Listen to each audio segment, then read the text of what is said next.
Welcome to the AEW Match Guide podcast, where we deep dive into the best matches in AEW history. Brought to you by the Social Suplex Podcast Network and your host, Sam Brown. Yes, hello and welcome to the AEW Match Guide podcast. I'm your host, Sam Brown. Thanks for joining me. Every week, alongside a special guest, I take an in-depth look at one of the best matches in AEW history, taken from the definitive AEW Match Guide, as ranked by over 30 wrestling commentators from around the internet wrestling community. If you enjoy the show today, you can subscribe and rate it on the podcast app of your choice. My guest today is a podcaster with a proclivity for positivity, the host of All About All Elite here on Social Suplex, Floyd Johnson Jr. And we are looking at FTR versus the Young Bucks from Full Gear 2020. How are you going today, Floyd? I am doing well. When you called or when you messaged me and asked me what match I wanted to do on this list, I almost jumped out of my chair because this was the match. This is probably my favorite match. It's either this or Cody versus Dustin in AEW history. I happen to have the fortunate of being live at this match, and it was everything that I wanted it to be, everything that I've been dreaming for it to be over the last 4 years, everything that I never thought I would get, because I honestly never thought this match would happen. Yeah, it was steaming hot in many, many ways that we'll get into later in the match. So before we get into the actual match, Floyd, if you're joining us here on the Social Suplex, chances are you know this because Floyd is the Mr. AEW on the Social Suplex Podcast Network. But for the people, what is your history with AEW, Floyd? How did you discover this promotion? Okay, so I'm a big Cody fan.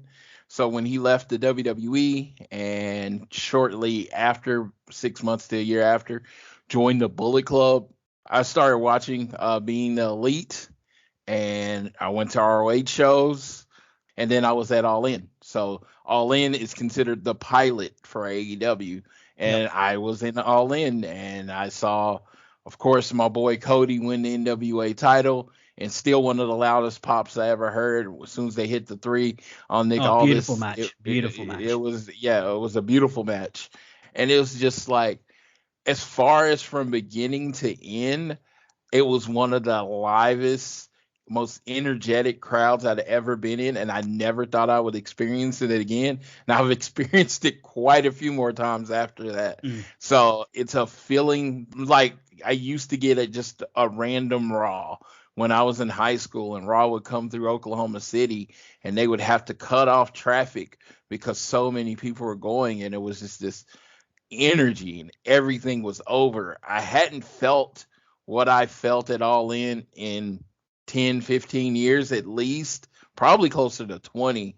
So when I felt that, I was like, I need this in my veins. And Jeremy and Josh looked for someone to cover AEW, and I was like, absolutely, I'll cover AEW. And I have been at all the pay-per-views except one.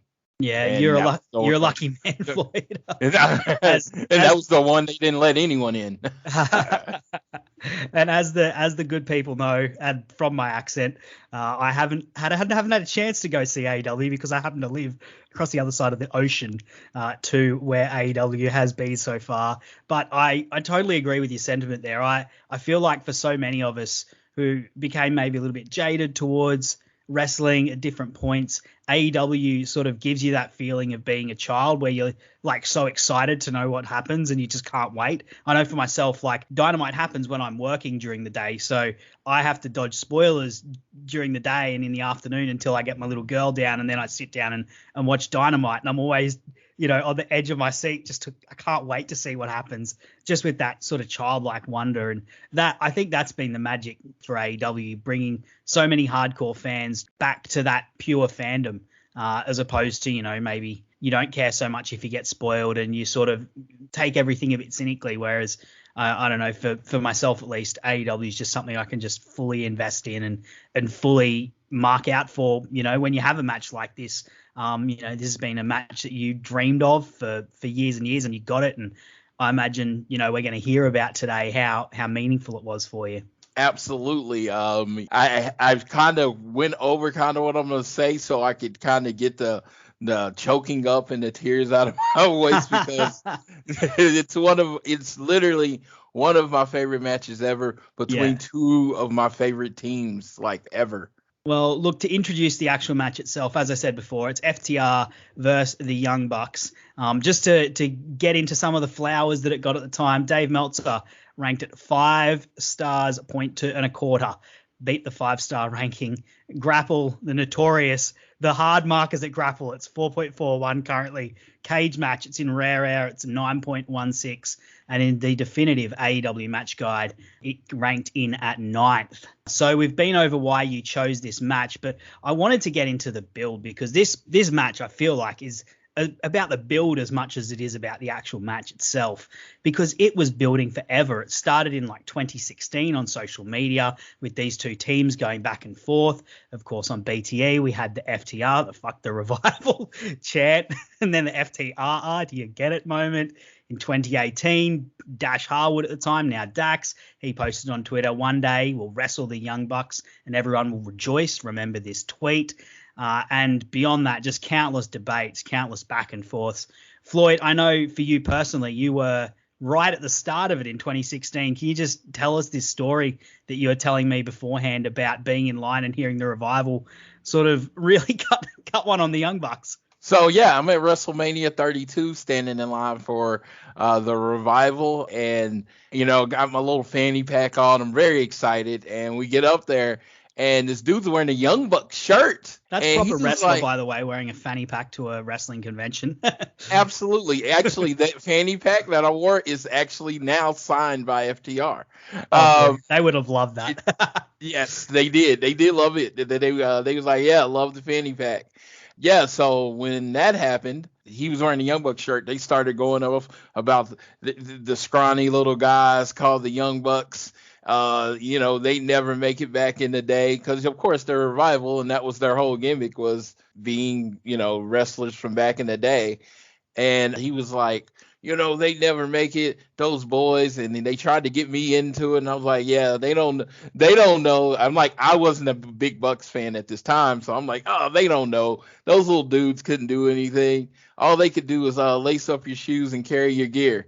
And yeah, we just got into it. It was like pretty much until recently, it was like the longest interaction I had in there. And it was making fun of the Young Bucks. So it really was this kind of, moment. Because from that moment, I was like, okay, I need this match to happen. Yep. And this was before I ever met the Young Bucks. I actually met the Young Bucks later that year, like a few months later. And of course, did you tell them that the revival cut one on them? I told him exactly what happened. Like the revival cut one on them, and he's like, "Man, we really love those guys. Those are really nice guys. Hopefully, we get to work with them one day." Well, I like these guys because one day we're gonna make a lot of money with them. Yes, like the best baby face cut promo ever. It was like they didn't say one bad thing about the FTR, and then. A few months later, Cody started with the F the revival thing, and I was like, I can't do that. I can't say that. I'll roll with you, Cody. I can't roll with you. I mean, I'd follow you in the war, sir, but I can't diss the revival. Those are my boys. Yeah. And I mean, 2016 was when the revival really made their name. They were on an absolute hot streak. They had the matches with Enzo and Cass. They had fantastic matches with them. Absolutely one of the hottest crowds, WWE crowds I've ever seen at the NXT TakeOver Dallas when they were against American Alpha. And then, of course, the incredible series with DIY. And, we all know the history of the Young Bucks. And I think the two of these, the reason that they made it was such a great rivalry is it pitched the old school versus the new school, this clash of styles, and then also a clash of fan bases. You had, the WWE NXT guys, you had the more at the time Ring of Honor, Indie, New Japan following that the Young Bucks had. There was just so much volatility around then. And of course, I feel like this match got even more hyped as the revival sort of had to pull back when they got onto the main roster and weren't necessarily able to live to the potential that they wanted to.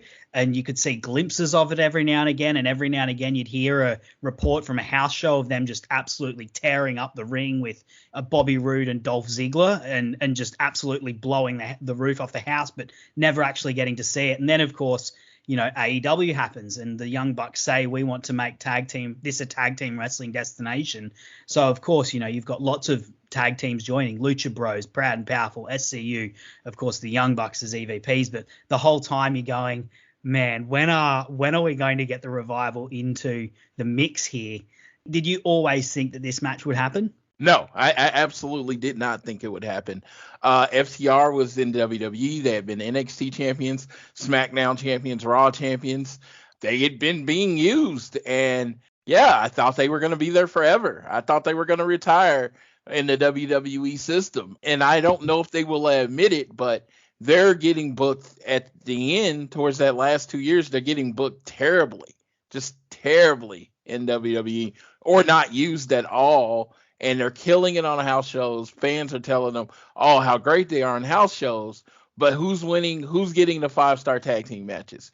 Who's getting the number one on Wrestling Observer? Who's having to do Uzi Hot? Yeah, PWI. And it's like, it's the Young Bucks. And they're killing it because they're allowed to perform. They're allowed to do what they do really, really well.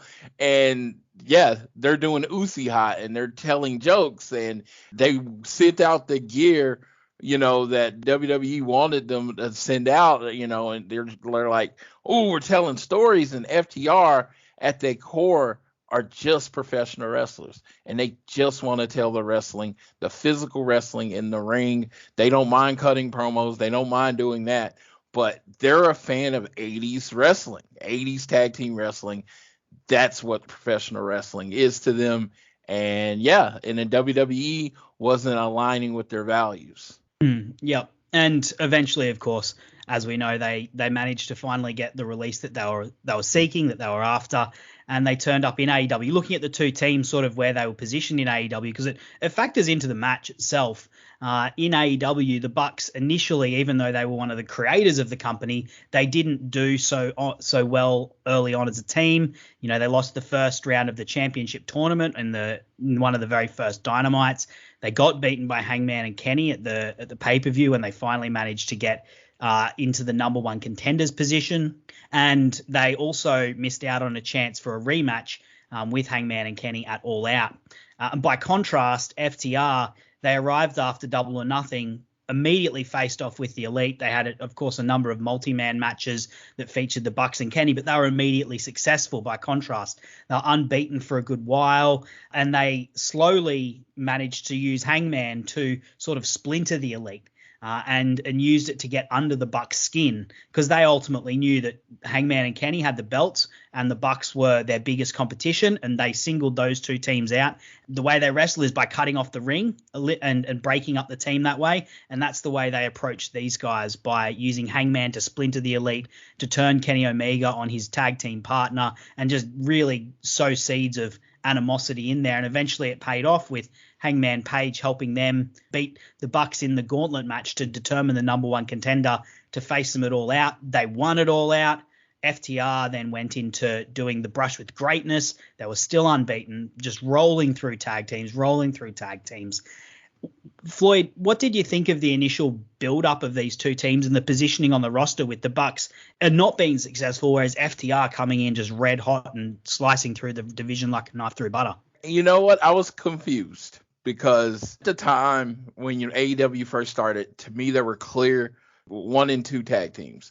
So I figured when they did the tag team tournament, it would end with the Young Bucks and the Lucha Bros wrestling for the tag titles. They had already done it at Double or Nothing, and they had the match again at All Out. Both amazing matches. So I figured, you're starting your company, you're starting your tag team vision, you're launching your tag team titles. It's going to be the Young Bucks versus the Lucha Bros. Then we get the Young Bucks losing the first round to Private Party. I'm like, okay. All right, well, this is setting up for something bigger. The Lucha Bros are going to win. The Lucha Bros then lose in the finals. Okay. Well, one of them is going to beat Scorpio Sky and Kazarian for the title. Oh, okay. Now Okay, now Kenny and Hangman are the champions. Okay. Very confused because this is you got like the best tag team Mm. division in the world, and you put a makeshift tag team as your tag team title holders. I'm always gonna fundamentally have a problem with that. To me, makeshift tag teams are like a heavyweight wrestling, a X division star. You know what I mean? It's just Yeah. that's not where you belong. So they Yeah, get with that point, I do kind of tend to agree with you there.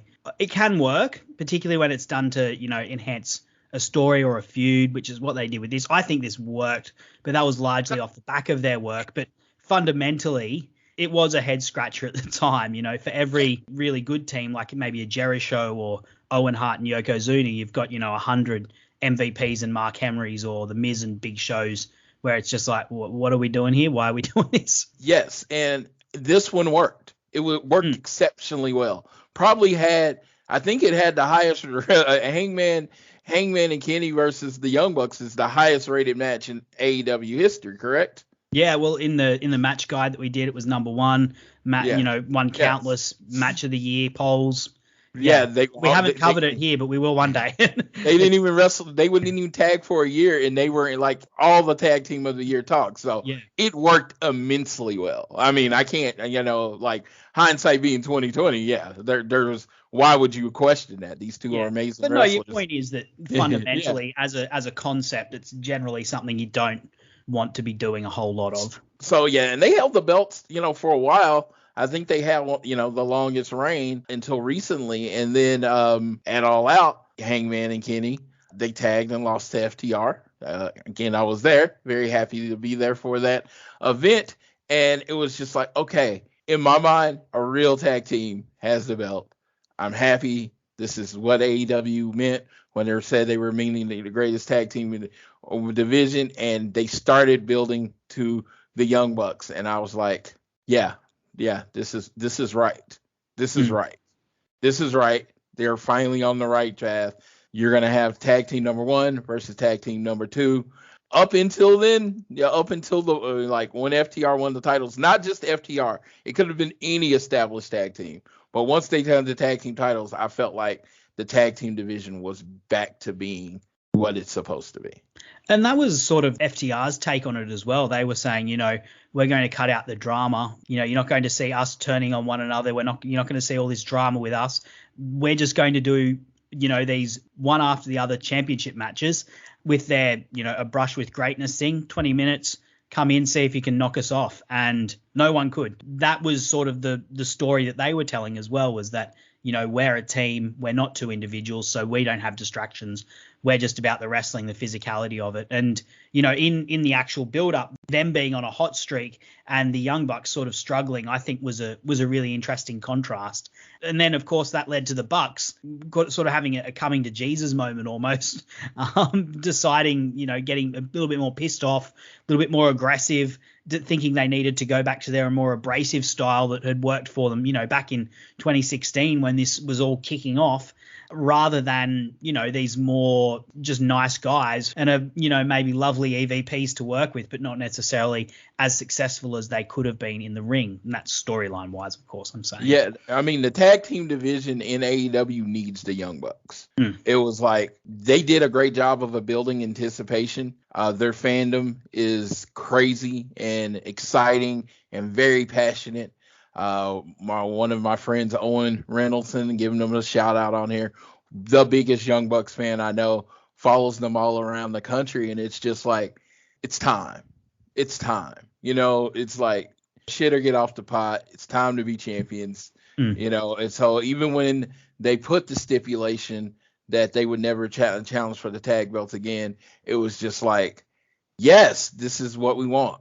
Put yourself in the corner, build the desperation. With that, I was going to actually ask you, because you're such a big Cody fan, I always thought that, and with the Bucks being a little bit more pissy in this, and with their eventual direction of, just becoming these absolutely insufferable pricks known, I was going to say, did you think that was at all a shot at what Cody did the year before, saying that if he loses, he'll never go for the championship again? I always thought it was never stated by the commentators or, expanded on by them, but I always thought like the symmetry in that was a bit funny, and I don't know. It felt like a bit of a backhander to him. I don't remember it clearly, so I could be embellishing this in my brain. But I believe when they announced it, Nick Jackson kind of made a face and kind of like almost mockingly said, "We'll never challenge for the belt again." Like it was towards Cody. Even though they were faces at the time, I still think there was a mocking tone to it. And they did it at the same pay-per-view that he did it at. Yeah. And it was just. And they kind of threw it on at the end, this unnecessarily stipulation. I will go on record as I'm saying the Cody stipulation is the dumbest stipulation ever in wrestling to me. I hate it.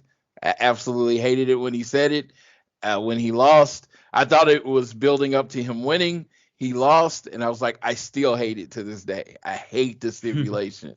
I don't think there's a reason ever to take, like, other than like injury, to take someone out of a system. Like if he had challenged 3 or 4 times for the tag belts like the Young Bucks did, and he was like, this is my 4th chance, I'll never challenge for it again if I lose. Cool, I can understand it. But he was doing it on his first challenge. I'm not gonna go off on a long tangent. I hate the stipulation. Little bit of behind the scenes. A lot of these are a bit pre-recorded, so we're sort of recording a few before we kick things off here. And one of the other matches that I've done is Cody versus Jericho with my friend Miz Fan. So you'll have to listen into that one, Floyd, and we do get into that stipulation there as well. We need to get into this actual match though. I'm ready. Whenever you are. Let's get started. We've taken as long as the Young Bucks and FTR did to finally lock horns with a match. So they kick things off with a fantastic big match promo talking about sort of the legacy defining stakes of this match. And showing how personal things had gotten with these two over the months leading up to this match. Bucks come out, big match, Lakers colors, purple and yellow. FTR coming out looking hot and sweaty. Great bomber jackets proclaiming them the greatest tag teams of all time. And they're in green and white for the Celtics, apparently. You'll have to enlighten me. Lakers, Celtics, that's a thing, is it? Yes, Lakers and Celtics was a big rivalry in the 80s, and I actually took some notes to add to this. The Young Bucks come out in their Lakers-inspired jerseys. Lakers in the 80s were the Showtime, flashy teams, big passes. Of course, the Young Bucks are also from California. Yeah, I knew that much. Coast, yeah. So that leads into it. They wear the pants and the tassels.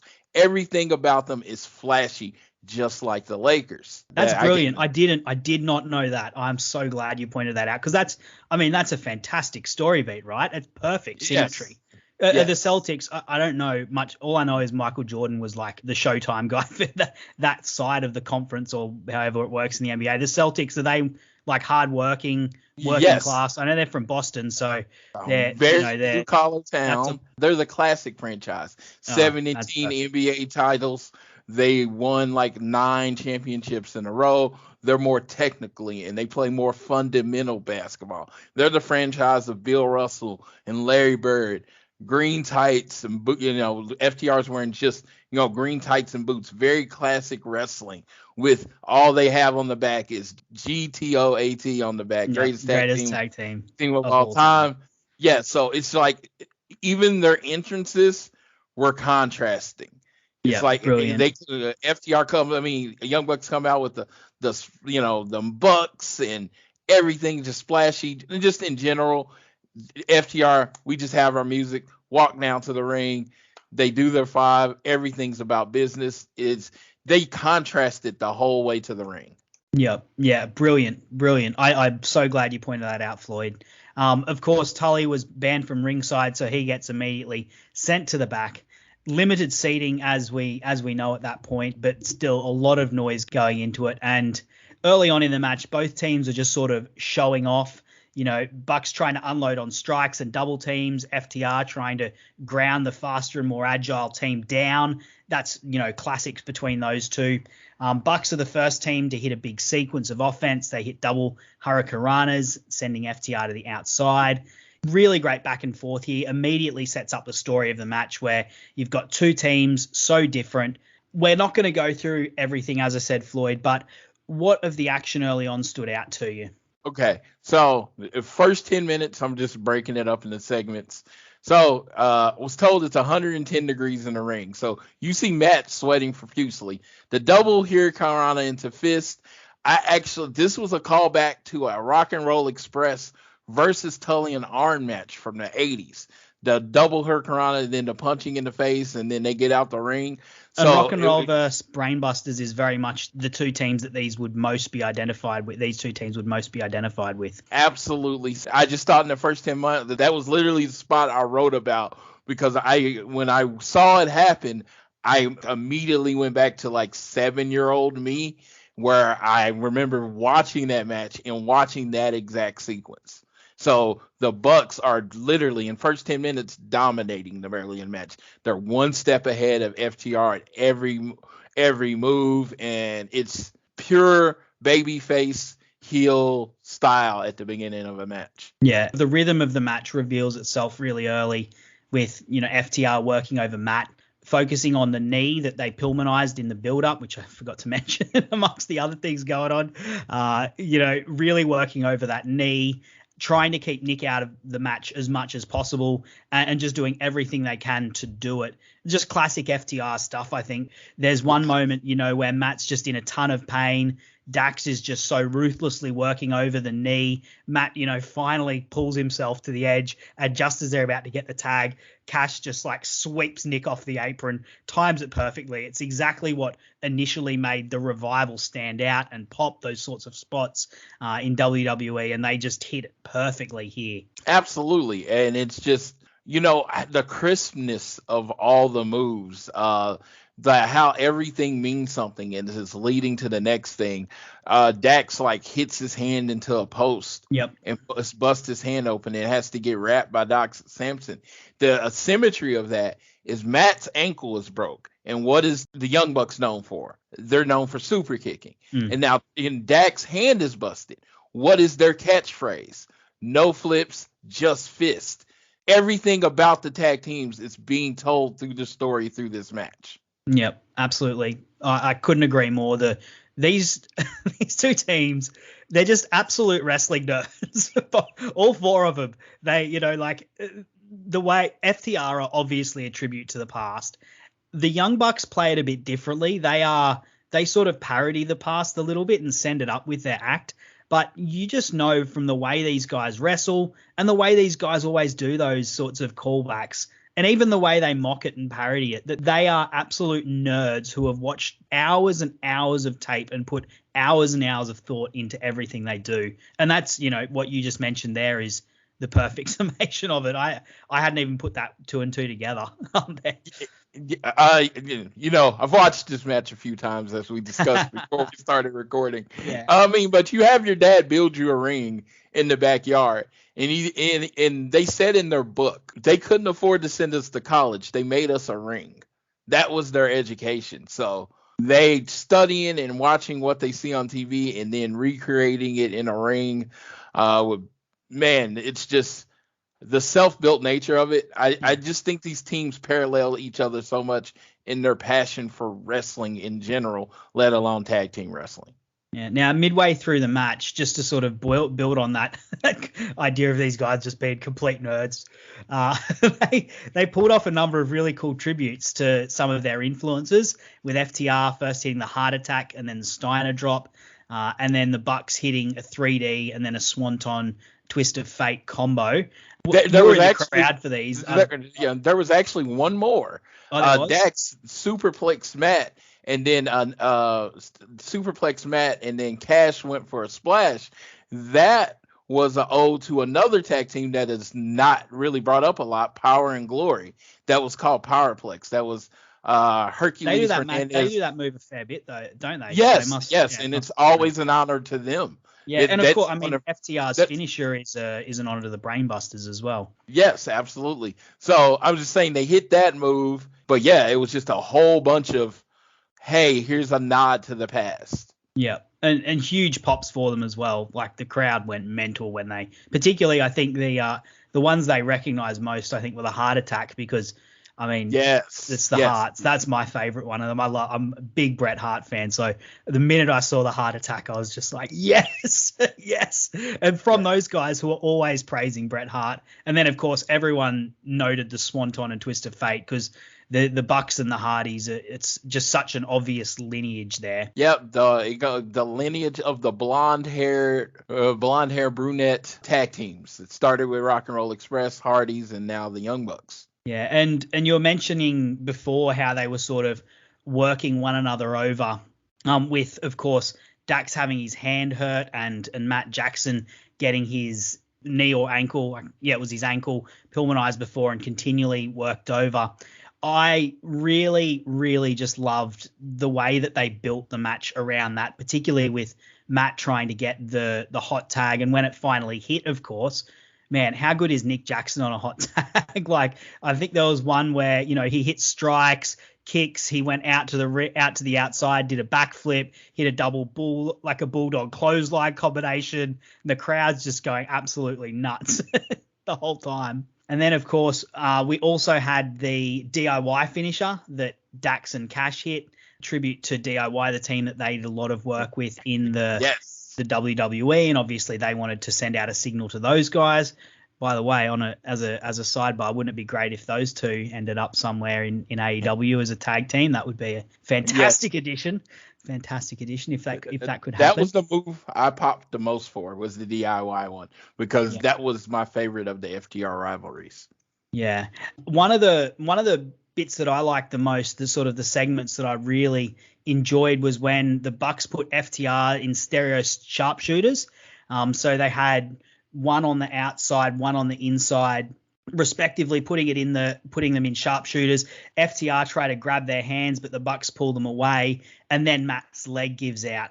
And just, I don't know, the way that they managed to do that. And then Nick is on the outside. He's sort of frustrated. He signals for a tag, but Matt can't even get there. And they, eventually manage to get it and hit this big near fall with a BTE trigger, which Cash saves. But you've got just this continual back and forth of the Nick managing to get some momentum for his team, Matt letting it down a little bit, Dax and Cash doing everything to cut each other off. What did you think sort of nearing the end of the match? Who did you think would win this? So I came in fully expecting the Young Bucks to win.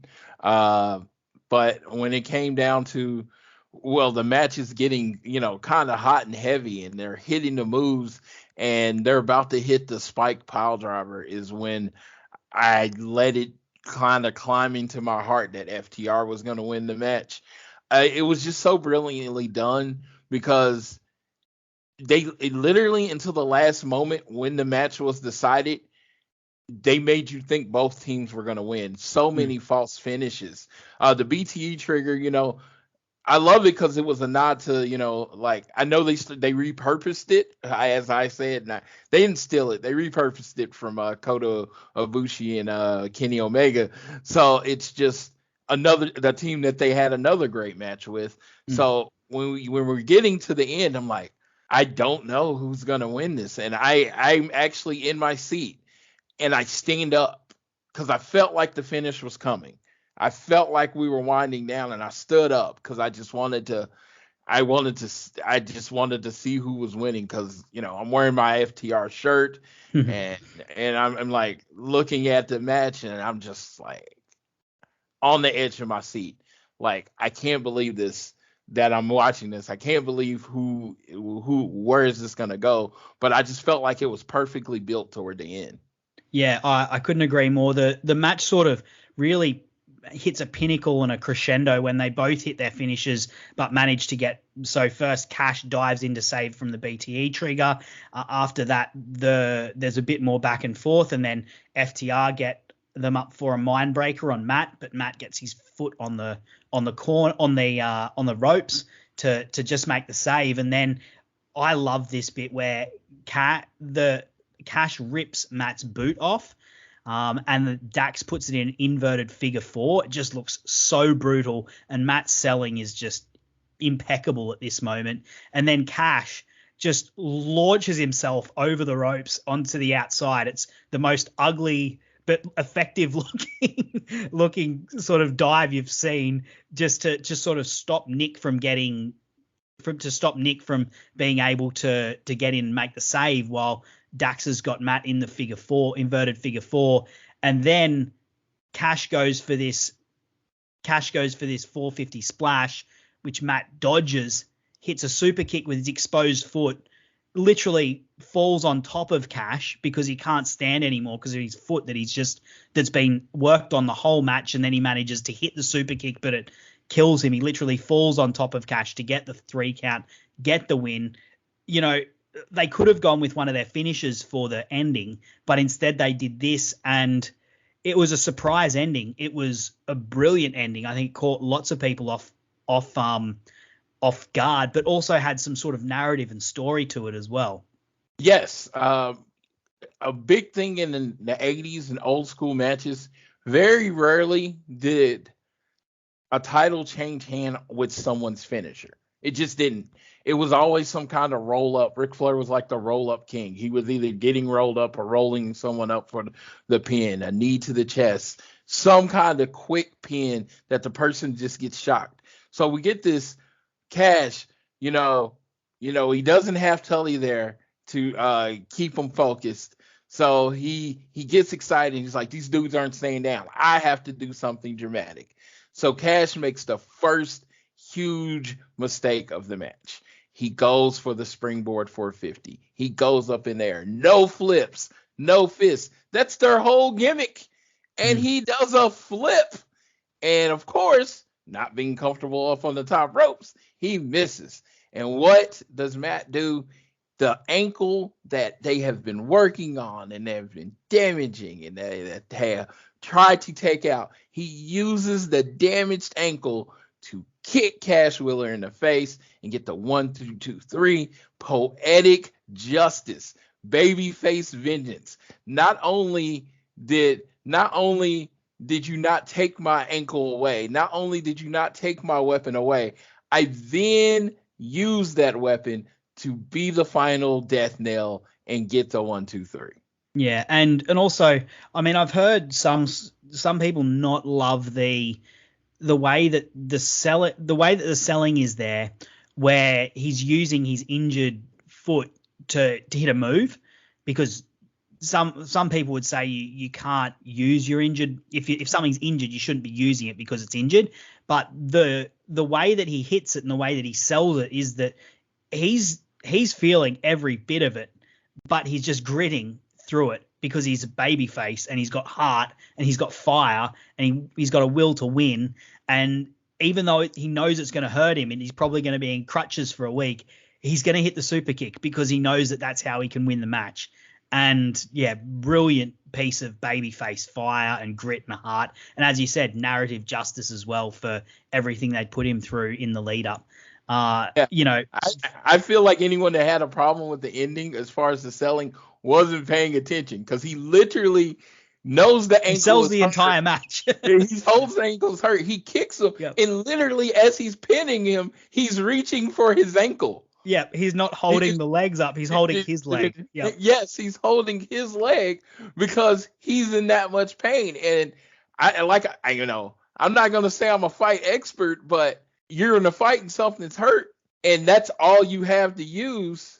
You're going to use whatever's available. And the super kick. That's his instinct, right? Is to hit a super kick. Yeah, yes. And that's him staying true to himself.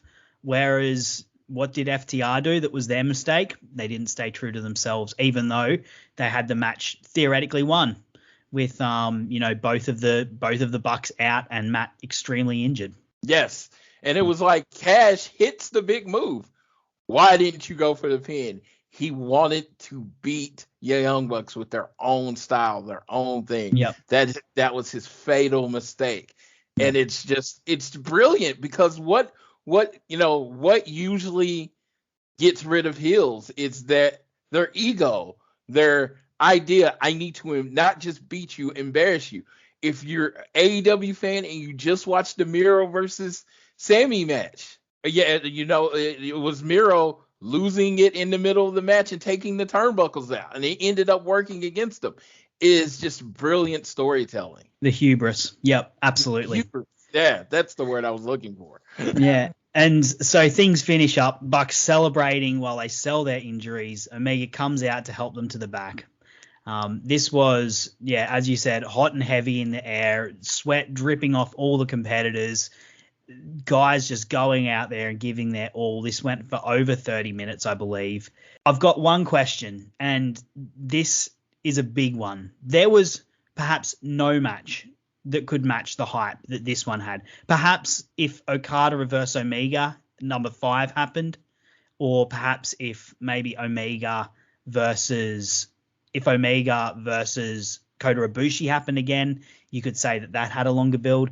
This one was in the air, in people's minds for 4 years.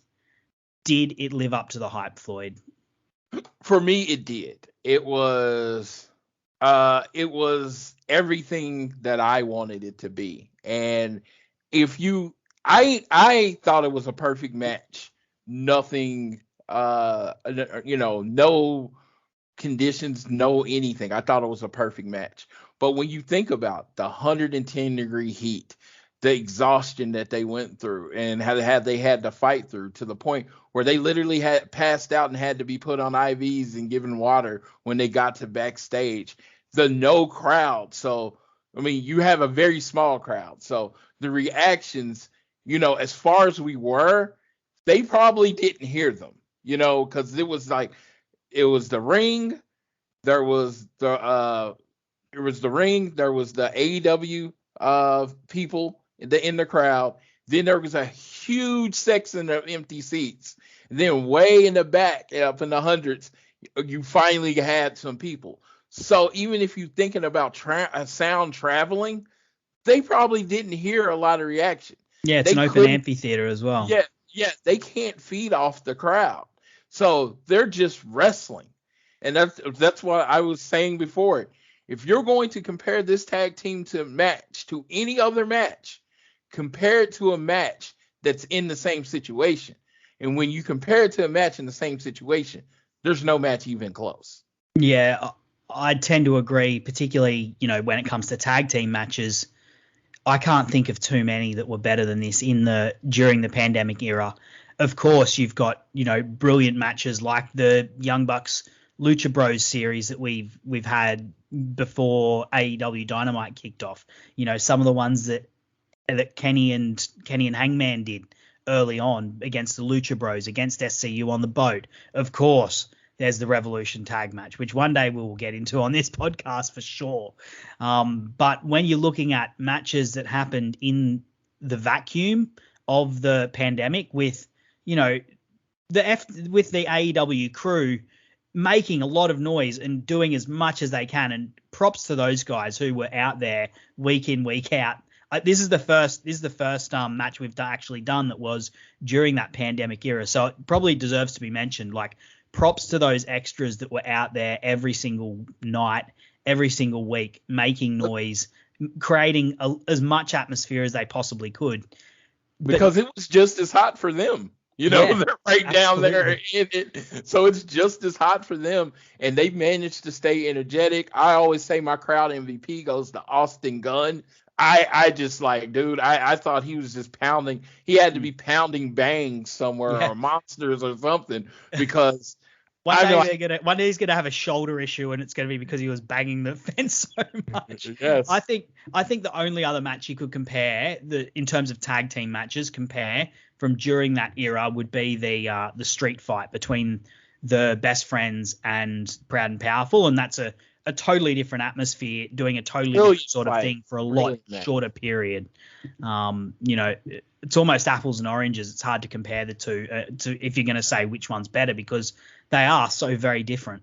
Yeah, it's just, and like I said, I don't want to take anything away from any other tag team matches, because I don't feel like you got to bring another match down to build one up. They're great. They're all great. I just think this was particularly in a weird situation. It's just because when the Young Bucks and, FTR gets released, I literally thought the pandemic was going to last a few months, and I thought we were going to be seeing it in front of 10,000 people, 11,000 people, and half the crowd, well, 75% of the crowd would be for the Young Bucks, 25% of the crowd would be for FTR, because of course they're heels. So, people would be wearing it, and it'd just be this excitement and energy. And I do think we'll get that match eventually. I've learned to be patient with AEW because they deliver. So I do think we'll get that match eventually. But they did it in front of no one, and they still killed it. 5.25 is just like, I don't think you'll find a pandemic match rated higher than that. Maybe on Yeah. the same level, but I don't think you'll find one rated higher than that, especially in America. So I think it stands on its own as a beautiful story told, a beautiful match. And like I said, for a person that had been hoping for that match, it was everything that I wanted. Yeah, I'll be honest. When I first watched this match, I didn't think that it lived up to the hype. But the more I've gone back and thought about it and looked at it, this was the third time I'd watched this match through. It's one that really does reward repeat viewings, which to me speaks highly for a match. There's some matches where the first time you see it, you think it's incredible, and then you go back and watch it and you're a bit, maybe not.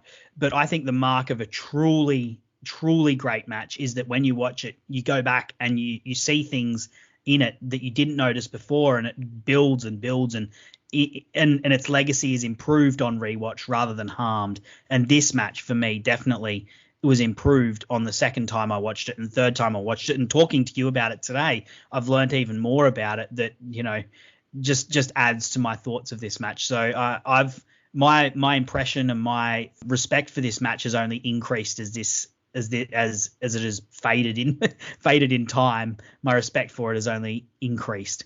I did have to ask one further question, Floyd, because I think this is the podcast to do it. The FTR come out with the greatest tag team of all time, banner displayed on their trunks, on their bomber jackets. The Bucks, of course, are probably the critics' choice for it. Who do you think is the best tag team of this generation, and why? Okay, so this is a tough question because my favorite tag team, of course, is FTR. And I do think, and before I say my answer, I want to say I do think what's lost is a lot of people, like, they're not the exciting team in their matches. You got American Alpha, DIY, and them. But for those exciting teams to look good, you need a heel. You need a base to base it against. And I think FTR is the perfect heel tag team. And they make their other play people look good, which that's what wrestling is. That's what the heel does. But you got to look at longevity. Greatness is against different opponents, wrestling different styles. Yeah, I don't think you can touch the Young Bucks. I mean, just being honest, street fights, ladder matches, regular tag team matches, against brawling tag teams, against other high flying tag teams, against FTR technical tag team. They have just succeeded and been great on so many different levels. I don't think, because I'm just trying to be impartial here, I don't think you can have an impartial opinion and them not be one. Yeah, I agree. Year in, year out, for this generation at least, I don't. You probably. It sounds like you're better placed to say who the greatest of all time is because you've got much more of appreciation for the history. But I haven't delved enough into the history of tag team wrestling, particularly the 80s, to really be able to say all time. But certainly this generation, like year in, year out, the Young Bucks are just constantly doing great matches. And, the Revival had an incredible year in 2016, start of 2017, but then 2018, 2019, what's there really to show for it? I don't know. Yeah, no fault of their own, but yeah. There was nothing there. It is no fault of their own, but at the end of the day, you have to go with, if you're talking greatest of all time, you have to go with what's there. And the same I'd say for the Usos and the New Day, who were probably the two other teams that enter the conversation the most, rightfully so as well. They had a fantastic series in 2017, absolute all-timer of a series. But then in 2018, you didn't hear much from either of the teams. And it seems to be that a lot of the other teams have had good years and bad years, whereas the Young Bucks' bad year is as good as most of the other teams' good years. And, on their best, completely And it's like, untouchable. have the Bucks really had a bad year? It's just like I don't know. I mean, Not since since I've been I watching started, them and following them. yes, I started following them in mid to late 2016. They haven't had a bad year. No. Shit, they haven't had a bad match. I mean, they've had matches I can say is not as good as others, but man, I mean, they're phenomenal. I mean, like I said, I have a particular style that I love. I am more of an 80s based style tag team wrestling guy. So FTR is always going to be my love. And I think they're in any conversation for the greatest tag team of our generation. They're definitely in the top 5. But I truly believe there is a 1, which is the Young Bucks, like a Grand Canyon, and then a 2. But you know what? FTR are in the right place to enhance their legacy and really build their legacy. They've been doing fantastic things against Proud and Powerful. I really liked that series of matches they had, even though the first one was, a bit snake bit. But their second match I thought was fantastic. They've done some great things with Jurassic Express. As I said, their series when they were champions, where they did a brush with greatness, it was week after week. They weren't. There wasn't matches on this level, but you can't do that week after week when you've only got 20 minutes. But they were doing great little tag team, television tag team matches every single week in, week out. And they had a match with Jurassic Express that I thought was really good. Yeah. In that Greatness series. Yeah. Well, I mean, that's just a team that fits their style so well, because you've got Jungle Boy, who's the guy they can get so much heat on, and then Luchasaurus, who's this massive hot tag and force of nature that they're just going to try and keep out of the match. I do remember that one being good as well. And as you said, these two are going to fight again sometime. I don't know when, but it's going to happen. And I'm sure once more we will rejoice. We will rejoice, and it's going to be in.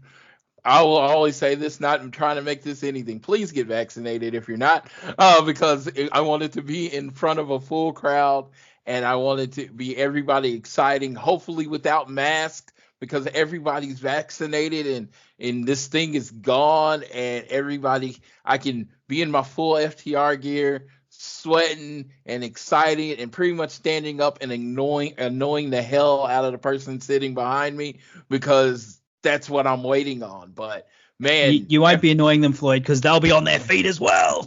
Yes, but the FTR, the last Pride and Powerful match, I was in second row for, and I was like, this is the match. Because the first match in Charlotte, I was so depressed because they didn't announce Charlotte until literally a week before they were going there, and I was like, I can't go. Can't swing. But yeah, so I just couldn't make it. So I got to make it in Chicago, and it was just such a great match. And this will tell you the pureness of my wrestling fandom. I love FTR. I really don't care if they ever win another match, because that's how good they are. They are sometimes better in matches that they lose than in matches that they win. Like literally all my favorite FTR matches, they lost. Well, I'm just thinking now what my favorite FTR matches, American Alpha, they lost. DIY, the 2 out of 3 falls, they lost. This match, they lost. Yeah. Yep. Yeah, it's like they're a brilliant tag team whether they win or lose. I mean, isn't that the sign of a great heel tag team, that when they lose, it's brilliant, and you just can't get enough of it? Yes, and it was like I watched the match with Kenny and Hangman. And I thought it was a really, really good match. I probably rated it higher than other people rated it from how I watched it. But I think a lot of rating got killed is because FTR won. It's like they played the heels, they played the assholes, and you know what? Hangman and Kenny didn't get their revenge. And that's kind of hard to swallow when you're watching wrestling. You're always expecting the comeuppance. And no, there was no comeuppance. FTR won. They are the new tag team champions. That kind of sucks, So I just think their matches, when they've been dicks to people for a long time and they finally get theirs in the end, is just a perfect way to tell a story. Yep. Couldn't agree more there. Look, Floyd, we're fast approaching an hour, which is sort of the limit I've added on to these. We're doing 1 hour Broadways here at the AEW Match Guide podcast. Did you have anything extra to add about the match before we sign off here? Let me go. I think I covered everything. Now I covered everything. I really did. I went through all of my notes. Yeah, well, look, thank you so much for being here. As I said, I really enjoyed going back and watching this match again, and it only increased my appreciation for it. It's one that deserves a rewatch if you can, as so many of these matches do. I've done a few of these recordings. Every single time I think I've said that. So, we're talking about the best matches ever that AEW have done. So it's bound to happen. But definitely go back and rewatch it if you haven't. Floyd, tell the good people where they can find you. You can find me on my personal Twitter at Floyd Johnson Jr. Just my name at Floyd Johnson Jr. The profile says hashtag FTR Express. So, that should tell you who I am. And it's a picture with me and FTR. The other one is at AT Elite Pod. All Things Elite was already taken by a show that wasn't doing a podcast called All Things Elite. That's really weird. But at AT Elite Pod is the All Things Elite. Our show usually drops Tuesday morning so definitely take a listen to that. Me and Austin break down all the shows and try to get you caught up with everything in the AEW world. Yeah, great brand symmetry there. You've got the current events, I've got the legacy. Fantastic. Yes, when you asked me about this match, I was like, you're like, I don't want to be stepping on your toes. I'm like, no, hell yeah, do it. Do it. This is amazing. Man. I'm like, it's only 2 years, and the fact that you have this many great matches to talk about is impressive. Mate, and that they're just adding on it every single week. I think about, where's this match gonna be ranked when we do this next year? So yeah, I can't wait. Absolutely. It was a pleasure being on the. I thank you for asking me. I really appreciate it. Anytime you need someone to come on and riff about wrestling, I will gladly do it. Yeah, mate. Love your work. Thank you so much. And thank you to the good people out there for listening. You can find me on Twitter, Sir_Samuel. And as I said at the start, if you did enjoy the podcast today, please subscribe to it or like it on whichever podcast app you use. And tell a friend. Why not? Tell someone that likes AEW to come listen to the AEW Match Guide podcast. I'd really love it if you could. But until next week, thank you so much for listening. Bye.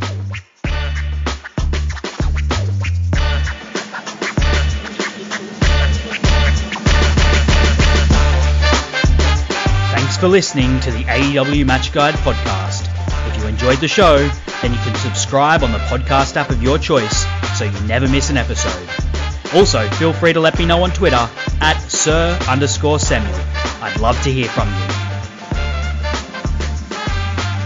The AEW Match Guide podcast is brought to you by the Social Suplex Podcast Network, where you can find many other fantastic podcasts discussing not just AEW, but all parts of the world of professional wrestling. Looking forward to seeing you again next week. I'm Sam Brown.